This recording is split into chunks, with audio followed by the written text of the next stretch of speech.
You're listening to Country Squire Radio. Welcome to Country Squire Radio. I'm Bo. And I'm John David. JD. Hey, Bo. Man. Good morning, bro. Good morning to you. How you doing this morning? Dude, I'm good, but how are you, man? Your Yorkist crew, your Yorkist clan has grown since we talked last. Man, it is. It's been a long weekend, but Yeah. I'm incredibly, very thankful. We've been very blessed. Yeah. Of course, the new child has arrived, and it's funny, man, because on Friday, my wife comes home from work, and she just has this like determined look on her face, and she's like, "This baby is coming today. It's go time, baby." Yeah, and so we went out, and if you've ever had a kid before, you kind of relate to this. We went out for a walk. We got back. She was like, "No, I'm doing yard work until this baby comes." And so we were out there. She was gonna be active and just get after it. Yeah. Basically calling the baby's bluff. Just kind of coaching it along, Right, essentially. right. But yeah, so we get out there. I mean, my wife has like the weed whacker and everything else. That's and, awesome. We get the guard. It was really nice because, of course, it did work, and we ended up going to the hospital. She went into labor right then and there. But at the same time, This is happening now. yeah, exactly. But at the same time, it was perfect because it was right after we got the lawn done. Yeah. So like the house looked amazing. You got to come home to like a pleasant environment. It was really Imagine really nice. that. Yeah. But the funny thing is, aside from the fact that it was just like, she was just so determined, is we go to the hospital and, we're like, all right, today, and we keep on, pushing, not pushing, but we keep on pushing time up until right past midnight. So the child was born actually the next day. Okay, Which yeah. ended up being great for us because, they keep you in the hospital for 2 days. Right. And so we almost kind of got a third day because of the way that it all gratis timed or out. whatever. Yeah, Yeah. that's interesting. I got that text from you. I think late that night after midnight. Sorry about that. No, it's great. I woke up and was like, oh, good. I know they're pleased to have that over and that everyone's healthy and Yes. happy and man, your baby has a full head of hair too. I know, Yeah. which is great. I was telling you before we went live that the Yorks are not necessarily known for their hair, so I think she probably gets that from her mother's side. Although you have plenty. Well, I'm the exception to the rule. If you At see least she does not have a mustache or beard. yeah, that would be. Well, hey, I got to share this too with you Yeah. too. So last week before all this went down, I do a lot of different shows. I've mentioned before I do one called Flash TV Talk. Yeah. We had this great interview with an actor named John Wesley Shipp, who a lot of people who watch that show know as the character Henry Allen. If you're into the comic book kind of world, then he also portrayed the original Flash back in the 90s series. Okay. And which you might actually know him better for is he was Dawson's dad on Dawson's Creek. Okay. So, okay. Well, Well, that's going back. Yeah. Golly. Dude, this guy has got he's got a really interesting perspective on kind of television as an industry. Yeah. And so we get into of course we get into kind of the geek Flash related stuff, but we really like to get into kind of where has television come and gone. Yeah. And it's a lot of fun. We talk about that. We talk about his work with Mark Hamill, who of course portrayed the trickster on the original series, and of course we all know him as Luke Skywalker from Star Wars. Yeah. So I want to encourage you, if you get a chance, even if you're not really into the Flash, check out that interview because I'm telling you, it is so broad that I think almost anybody would enjoy it. That's So, great. That's John great. Wesley Shipp interview for Flash TV Talk. Really good. Just as a fellow, obviously friend of Bo, but just another podcast listener. A lot of good content on the other Podastery, Thank you. podcasts. So be sure to check it out. Particularly if you're in the Central Mississippi area, you pick up on a lot of stuff around here, but there's just so much going on in the world that Bo has very specific expertise and interest in. And anyway, check it out. I'm very smart about a Kudos. very few things. You're right. Very random and odd things. So, man, you got some stuff going on. Yeah. I just wanted to make a couple of shout-outs here. It was great that actually we have a lot of friends in New Orleans, Louisiana. Oh, yeah. And I wanted to give a shout-out to the Tinderbox there in Metairie, which is right outside of New Orleans. They recently had their long smoke pipe competition and dinner, and were kind enough actually to put a Country Squire Radio card in every one of their gift bags for all the contestants. You guys rock. That was really great. Yeah, I think they even gave away a couple Country Squire Radio T-shirts, and Very nice. it was just awesome. So anyway, got a lot of listeners down there and hopefully some more new friends, but really good crew in New Orleans. If you're in New Orleans or in the kind of southeast Louisiana area, be sure to check them out. You can actually go to facebook.com/NOLA Pipe Club. Really robust, vibrant pipe community down there. So be sure to check that out. I want to thank them. And also, we had a great just pop-in random visit from our friend Danny Vasquez at Bird and Bear Pipes. And this was so cool. Like, I was just sitting at the shop. I can't remember exactly what I was doing, blending up some tobacco or whatever. But this tall, impressive, big bearded man walks in my shop with his brother-in-law, and it was Danny Vasquez, and I had never met Danny before, and frankly I hadn't heard of Bird and Bear Pipes, but man, as we got to talking, it was so fantastic, and I just, it's one of those times where you meet someone and you feel like you've kind of immediately make some kind of deep connection, that a kindred spirit kind of thing, and anyway, Danny walks in, and man, is just in the area. He was here for kind of a family getaway, and he's got some family here in the Jackson area, and so it was great. But be sure to check out his pipe and work at birdandbear.us. Because actually, Danny does not only pipes, he does a lot of hand-cut stems, works with bamboo, anything from briar to olive, cool. Just very versatile. But he also does leather goods as well, so which is really, really cool. Like pipe stands, belts, all kinds of different things. It sounds like an interview that we need to have. Yeah, I think so. Danny's just a great spirit, very humble, gentle guy, and he actually had a gentleman's night recently. He set up kind of this, I don't know if he would call it a ministry or just service he does for local people up there, but he has this gentleman's night that they have once a quarter or so, where they all get together at some local pub or some common meeting space, and it's a time for guys to share their stories, almost in kind of a roundtable environment. Very cool. Learn from each other about the crafts that they do and just what they're involved in, and just drop their guard and live life together. So he took some Cherokee out there, some of our other Squire blends, and said those were devoured quickly, but also talked us up as far as the Country Squire radio community. Very cool. Anyway, it was great. Just if you're in the Iowa area, be sure to try to connect with Danny. But also, if you're a pipe enthusiast, which if you're listening to this podcast, you are, check out birdandbear.com, or birdandbear.us, and see Danny's work. Very cool, man. Yep. Yeah, we'll have to catch him next time he's in town. That'd be great. Awesome. Yeah, it sounds like he comes in town pretty regularly. He's got some family here, so he'll be around. Very cool. Yep. Well, man, we've got an awesome show. Of course, we've for the last several weeks, I feel like we've shifted from a little bit more towards the geek rather than the nerd. We talk about this on the show sometimes, how in kind of the pipe mindset, you have pipe geeks and you have pipe nerds, and you have topics that kind of fall into that. Pipe geeks are kind of more the kind of the high concept. Pipe nerds get right down into the nitty gritty. And I think we analyze everything, don't we? It's great. We try to. Yeah. But we're long overdue. We need to get back a little bit into kind of that nitty gritty. And what better way to do that than a tobacco talk? Straight up tobacco talk, man. Yeah. Now, I brought a couple of really good favorites today.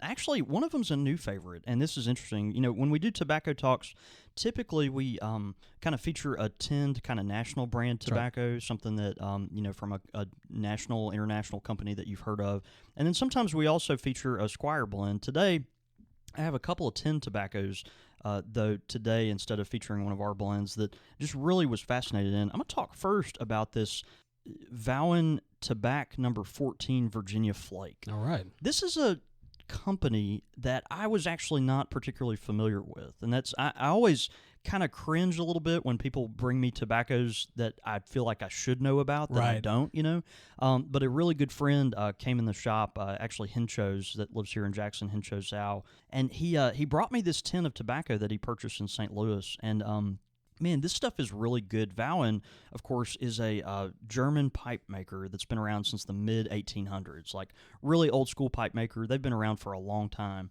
and they make tobaccos as well. And this Vauen number 14 Virginia Flake is just fantastic. And I wasn't really expecting it. It was kind of interesting. The tin is a little early 90s looking and not particularly I don't know, it looks like something that you might find at the Saved by the Bell like cafeteria or something, but illegally, because you're not supposed to have pipe tobacco at the high school, or but anyway, give this a whiff, Bo. I think you'll really like how it smells. Strong. Yeah, it's interesting. It does have a strong aroma in the tin note, but that is a straight Virginia flake. And so what's fascinating, it's even though it smells quite pungent in the tin, it has such a mellow kind of all-day type characteristic to it. It's a very light tobacco as far as the smoking, but you get notes of hay, a little grass. It's a little nutty on the finish, and there's even some cocoa elements, which is kind of interesting. Yeah, it's just a real different tobacco. It's if you know me well enough in my tobacco preferences, I like Orlik Golden Slice. Like I'm a sucker for any kind of Virginia anyway. So I have kind of high standards when I move into a new tin or something I haven't tried that just it is a Virginia tobacco. But I smoked this. Of course, this doesn't have the perique like Orlik does, but you smoke this, and it's just so incredibly smooth and mellow. It was fantastic. Nice. So, highly recommend this. It's interesting because, you would think a tobacco that looks like this and has its characteristics would be pretty strong, but it's actually pretty mild and mellow. Really? So, Okay. yeah, it's really good. When I opened the tin, it was a little wet. But once it's dried out a little bit, it does well. About half of one of these flakes fills up a pipe for me on a typical bowl for me. It looks like this may have been tinned by the McBaron company. Not exactly sure, but anyway, great tobacco. Let me ask you this: so the number 14 is the name of this specific kind of blend? Yeah, the Tabac number 14. Yeah, okay. You can kind of see the background on there. It says TABAK. Number 14, and then I think the Virginia Flake is kind of a description of it. Okay. So, but really good. And I guess numbers 1 through 13 just weren't up to snuff because 14 is the only one I've heard of. But well, I want to ask you it's about delicious. this. So the numbering of tobacco blends, I've noticed that it seems to be, and this is just from my perspective, it seems to be that blends out there, both by local tobacconists and by kind of larger companies, will either go by these kind of very artistic, kind of almost romantic names, right? Or it'll just be like number, like a serial number. Yeah. Is that? I mean, is that about right? I mean, because I know that there are others that'll just number their tobacco blends. It's interesting. You have seen that before. And there's a lot of obviously they'll have like one of my favorite Virginias that we use in even some of our blends is McBaron Virginia number 1, and it's just real. They'll have kind of a simple moniker to that. Even at the Squire, for a long time, Cherokee is probably our best selling tobacco, right? And we had Cherokee 1, 2, and 3. That's right. Yeah, I forgot about that. There's different iterations of tobaccos, that kind of come out. You've got like for instance, Dunhill's 965 was someone's 965th, tobacco, that they were trying to do in some vein. And so it's fascinating to see how that works. At the Squire, we actually had Cherokee 1, 2, and 3. Cherokee 1 became Choctaw because they kind of wanted to simplify it a little bit. Yeah. So Cherokee 1 years ago was turned into Choctaw.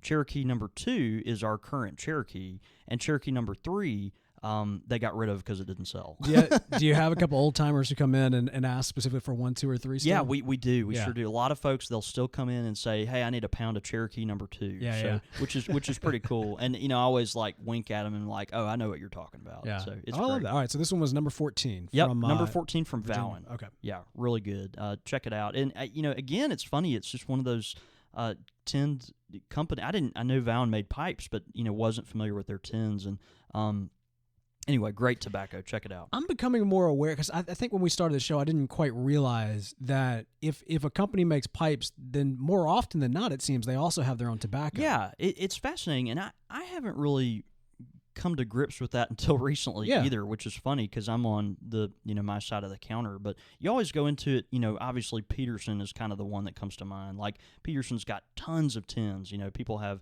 a broad variety of opinions on their tins or whatever. But they've just been in the game so long that they've developed these mixtures and keep coming out with them too. Yeah. So anyway, Savinelli makes tobacco, of course. Vauen, Brigham.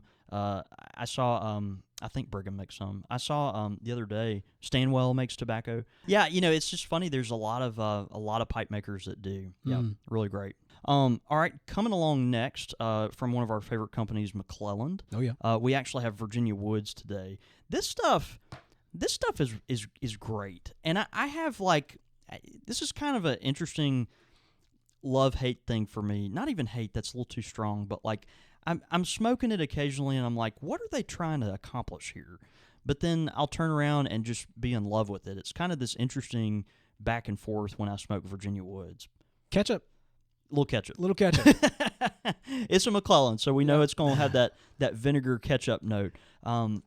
I never used to catch that from McClelland until you pointed it out, and now almost every single time. I know, I probably ruin it. No, not at all. Do that. Yeah. I was like, every single time I was like, yep, that's the ketchup. That's the ketchup. Yeah, it's funny. McClelland, obviously they use a lot of vinegar, and just that natural Virginia too kind of lends itself to that. But it brings it out a lot when they process their tobacco. But McClelland, obviously one of our favorite tin tobacco companies at the Squire. We sell and love a lot of their tobaccos. And Virginia Woods is really interesting. You open the tin, and for me, I immediately smell some type of topping or some kind of flavoring on top of it. Now, this is described as a straight Virginia tobacco, and so I think the McClelland Company has admitted they top it with just a little bit of something at the very end. But right. the back of the tin reads smooth, rich, mellow flavor and incomparable woodsy aroma, blended with mature red Virginias, stowed Virginias, wide-cut lemon Virginia, and other premium tobaccos. One of the ultimate in matured Virginia blend smoking. So, and I think that's a good description for it. I do get definitely a woodsy sense to it. There's a little barbecue, but it's more kind of a nutty, velvety, rich flavor. Yeah. And then on top of that, you kind of get some little spice flavors, almost not like a heat, but more like a perique or anything, but more like a almost a Christmas spice, like a clove or something. There's all kinds of interesting things going on here. At the Squire, we have a blend that is a very lightly flavored aromatic, so it's kind of fascinating. But anyway, great tobacco. When you open the tin of Virginia Woods, my experience is it's a little wet, and it's good to let it dry out a little bit. And that's the case for a lot of tins. Some tins you open it up and they're pretty dry, but a lot of tins are that way. This one was particularly that way for me. The couple of tins that I've opened of Virginia Woods have been that way. And actually, our friend Mike Box here in Jackson, who's a local therapist that shops at the Squire, who is also a hilarious individual. He says he has to put Virginia Woods in his tobacco dryer for a couple days before he smokes it. His tobacco dryer, of course, is the back seat of his Honda. Well, there you go. Yeah, and it just makes sense. So tobacco dryer goes in the tobacco dryer, comes out a couple days later, and it's good to go. There you go. But anyway, I detect a little extra flavoring in there, but it's something that it's such a clean smoke that it's not. I'd be hard pressed to call that an aromatic tobacco. Something I've always found a little bit fascinating about McClelland is their tins in terms of just kind of the branding, and just kind of the art that's on it. There seems to be very little consistency. Yeah, you know what I mean. Like every single tin seems very, very different. Very different. That's actually a good point. They have a particular line called Blakeney's Best that has. It's kind of similar to the Vauen tin that we just talked about. Like it almost looks like it came out of the late 80s, like the guy that tinned it was wearing a slap bracelet or something. Like I don't know, but it's funny. And then they've got these really classic tins that they're of course Christmas cheer. Almost looks like something that came out of Saks Fifth Avenue or something real glossy. And, right. Got that big gold stamp on the front with the leaves and the embossed. Print the Christmas cheer seems very like almost like a regal type of feel regal. To it. Yeah, that's a great way to put it. So McClelland's all over the map, of course, and they have more kind of funny things like the Frogmorton tins and that type of thing. But anyway, McClelland's all over the map. They're just a great company. I'm going to pitch this idea out there, and if anybody has any influence whatsoever, whoever manages the brand for McClelland, I would love to have that person on and just kind of talk about some of the thoughts and philosophies as far as why they go in the different directions. Like their graphic designer. That'd be great. That'd be awesome. Yeah. So if you have any influence anywhere around that area, let them know that we'd like to talk to them. That'd be great. That'd be a lot of fun. But man, those are the two I brought today. I love Virginia Woods. It's a good, for me, kind of anytime smoke. It's got a lot of that red Virginia in there. It's very reminiscent of McClelland 5100. So you can, pick up a lot of that sense. But it's very mellow. It's something that, as it ages, it's going to get much, much more mellow, real soft. Some interesting notes to it. But I tell you what, man, my jam recently has been that Vauen Tobacco number 14 Virginia Flake. Man, that if you're a Virginia smoker, you need to try that. That tobacco, I've been trying to describe it to people for the past couple of weeks as I've been kind of sipping on it because I don't want it to go away. But it's one of those tobaccos that it has elements of other Virginias that I've smoked. But on the very end of it, there's something that happens to my tongue that's just magic. So anyway, try it. It's a great tobacco. Taste the magic. It's delicious. That should be like the tagline right there. Well, awesome stuff, man. Well, of course, now both of these available for sampling if you're local and in the area. That's right, okay. And at the Squire, yeah. Yeah, so hit that up, try them, and let us know what you think. And with the tobacco talks, that's always something we want to hear. We'll post this episode, of course, out to Facebook, but head over there if you've tried one of these tobaccos. Just write up a little mini review on the Facebook page and let us know what you think, because it's many people can kind of come to the same tobacco and walk away with different impressions. So we'd love to hear what your thoughts are.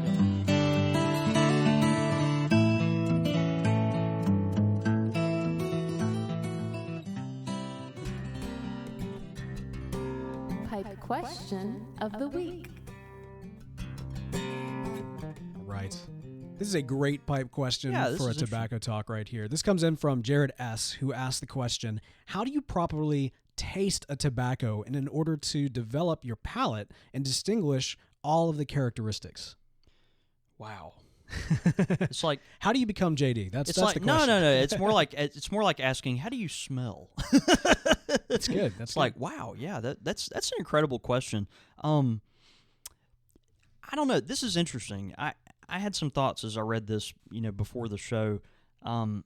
Typically, as a tobacconist, you see when people start smoking a pipe, when they think of pipe smoking, they think of that warm grandfather smell. And so what they run to typically is something like a, heavily cased cherry, maybe a vanilla, something that's got a whole lot of tin or jar note on it, but maybe not as much nuance in its taste. Right. And then what happens, and again, we've talked about this before on the show, and you kind of compare it to someone starting out on Bud Light, moving to the craft beer through time, kind of moving to some of those boutique craft small batch beers, and it's a similar experience. You find someone diving into that real syrupy tobacco, which are great. There are people that stay there, and that is fantastic, and we love that. I was there for a long time. But a lot of folks, what they'll do is, and Jared, you may or may not describe your experience, I don't know, but they'll take that one random kind of chance bowl of maybe a rich English that's got some Orientals in it, or a Virginia with a hint of Perique, something that's not overwhelming, but something that just mixes it up enough in their mind to say, oh, wow. And that's where I tend to see, anyway, people start recognizing flavors, is once they've taken that step into, some of the other tobacco realms that they're not used to. Right. And that's really fascinating. And then what I've also seen, and this is interesting, is people come back to the tobaccos they started on and pick up more. Right, yeah. Which is really fascinating to me. Like we had a really loyal and faithful friend of ours, Peter Massey, here in Jackson, just smoked so much aromatic tobacco, and there was a couple that he just wasn't. He started getting tired of and not really enjoying. He said they're too simple. But then he went to Cornishman, Angry Cornishman, Baker Street, some of our heavier, more interesting ingredient filled blends, and then and really started falling in love with some of the nuanced flavors, and then came back to some of the more simple blends, and was able to pick up different notes at that point. So it's interesting. Can I teach you how to taste and develop your palate? Just try a bunch of stuff, brother. Yeah. Like try a bunch of stuff. If you're kind of stuck in one vein where you're just used to smoking a whole lot of one thing, man, just dive out there and try something totally random. In my own experience, which is interesting, I kind of same thing. I started smoking. When you're a young pipe smoker, you go to the drugstore and pick up some Captain Black or just some heavily cased tobacco. And man, that first can of Frogmorton that I opened, it was so incredibly different that it just sparked all these little things. And what's funny is now I'm not even a Latakia smoker. Like I like Latakia in doses, but it's not something I pull for regularly. I'm a Virginia smoker. I like Virginias. But there's something about mixing it up occasionally where you open that tin of something totally different, and all of a sudden your mind is kind of expanded in the world of tobacco. So give that a try. I think as you try really different things, you'll start to pick out more. I mean, it's like almost anything, right? I mean, as you're saying, the more diverse of things that you try, the more diverse your palate will become because you know what to look for. Yeah. I like that. I think that's right. Yeah. Jared, thank you so much for sending in your question. Absolutely. Of course, Pipe Question of the Week is brought to us by the New Orleans Pipe Show. If you've yet to register, you need to head over to NOLAPipeshow.com. That's NOLAPipeshow.com. We've already talked a little bit about the good folks in New Orleans with the club down there. You gotta be ready for this because it's going to be a lot of fun. Again, NOLAPipeshow.com. Quick Fire with the Squire. Brought to you by Mike Flucher. Yeah, man, Mike Flucher. Like I said, he sent in his recommendation, and then he also sent in some quick fire questions. These are some good ones, man. I'm ready for this. Let's bring it. Bring the heat. Softy bit or bare stem on a pipe? Man, this is not a fair question. Okay, I prefer, all things being equal, not that. Not the softy bit. Okay. But, working with my pipe as much as I do, and, smoking pipes that I tend to be relatively fond of, like, there is that softy bit is a big help. I don't know. You're going to clinch. If I had to pick, I got to go without the bit, right. But it is so helpful. Yeah, I'm right there with you. I mean, a pipe stem is meant to be bit. Like, yeah, oh yeah. I mean, it's meant to be used, you know what I mean? But if you bought a, pipe that's got a custom stem with the logo on it and all this stuff, you want to take care of it. So, yeah. I don't know. Anyway, I'd go without the bit. Yeah, I think I would prefer, it's one of those things, what do I want versus what do I actually do more? I think I would prefer without the bit, but I find in the, what seems to be more and more rare opportunities I have to actually smoke my pipe. Yeah. Unless I'm at a pipe club meeting, I'm doing something very active. And so I'm going to have the softy bit on there. Yeah. At the pipe club, though, I think for the most part, I always go without. Without. Yeah. Yeah. And a lot of it depends on if you're able to hold your pipe at the time or not. Exactly. So, yep. All right, this is good. Hot tea or cold beer? Cold beer. Yeah, see, this is it's not a fair question. Well, this is actually a lot like the first one for me because what do I want? What do I prefer? Right. The cold beer. But right now, as I'm going through this kind of cleansing diet thing that I've talked about. By the way, dude, you've lost a lot. I'm doing all right. Of weight. I'm doing all right. No, it's in your face now. Thank you. I know it probably shows up a little bit in your waistline stuff, but like your jawline and stuff. Appreciate it, anyway, man. Props to Bo for losing weight. Well, stop it. Stop it. Oh, y'all. Yeah. No, man. Yeah, I've it's been tough, and actually, during the whole baby situation, my goal was to maintain rather than lose because. You go to the hospital and you're very limited on food options. Right.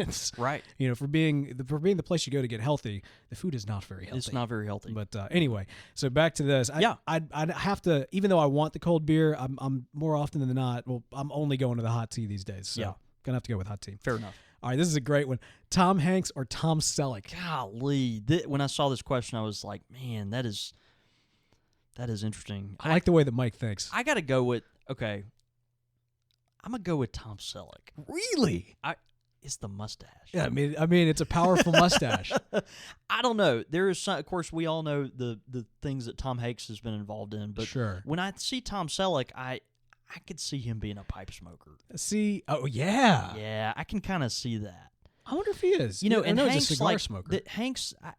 There's this piece of me that thinks, as much as I like Tom Hanks, that maybe he would kind of be one of those guys that's like, oh, you don't need to smoke anything, I don't know, man. Tom Hanks. I don't know.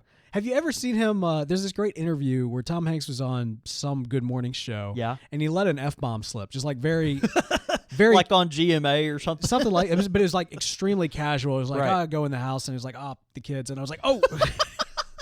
And then he's got this look on his face like, oh, abject horror. That's probably not good. So I get the sense that Tom Hanks is kind of one of those guys. Maybe he's a little loose. Well, he's professional. That's really what it comes down to. And that makes sense. So I like to think that at the end of the day, he throws on his robe, gets his pipe out, pulls his pipe out. What was the last episode of Conan? Conan was interviewing Tom Hanks.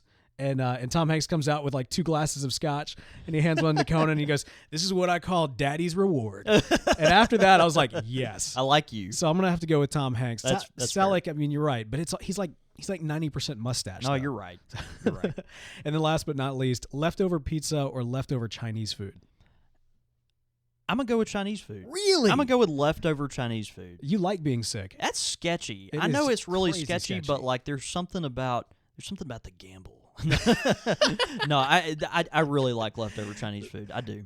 I got to go with that. You know, if you're looking for kind of that high risk lifestyle, sure. Right. No, man. I actually Living prefer. on the edge. I actually prefer cold pizza the day after. Yeah. To hot pizza when it arrives. Really? Yeah, I'm one of those Wow. guys. So I wonder why that is. I think it's just You think the flavors kind of marry up a little more? Or something? you don't like scold your mouth with the hot cheese, which is part of it. Yeah. And I think it's gotten time to mild and marinate and all that kind of good stuff. Yeah. And I like it. Yeah, It's good great. stuff. Okay. Well, great quick fire questions. If you would like to shoot us some quick fire questions, you can do so. That's csr@podastery.com. Your thoughts, your comments, listener feedback. Great listener feedback. This first one is kind of a correction / perhaps a challenge. Yeah. This comes to us from Al Shaw on Facebook. Yeah. JD, do you want to read what he said? Yeah, I'll be glad to. Al says, while I very much enjoyed your podcast on Sherlock Holmes and pipes, as I do all your podcasts, there's one particular misstatement that is common among Sherlockians. The statement that Holmes did not smoke a bent pipe is a misconception. Oh, this is interesting. I would like to send you a copy of my treatise on Holmes and pipe smoking that was published in Baker Street Miscellanea, and before that in Pipe Smoking Ephemeris. It addressed the very misconception that and has accompanied photos to demonstrate the point in favor of Holmes and curved pipes, and explains the origin of the urban legend that Holmes only smoked straight pipes. Please forward an email address to me where I can send my article for your further Sherlockian edification. Of course, you can do that at csr@podastery.com. Man, that's great. Thanks. We like when the experts step up. Yeah, man, this yeah. is good. I'm kind of curious too because it sounds like there might be a little bit of debate in kind of the Sherlockian community. Yeah. And so, hey, if we can help facilitate that conversation, I'd love to be a fly on the wall. Bring it. Yeah. You know what I mean? So that's awesome. We also got from Zycar Mike on iTunes. He says, "Great podcast.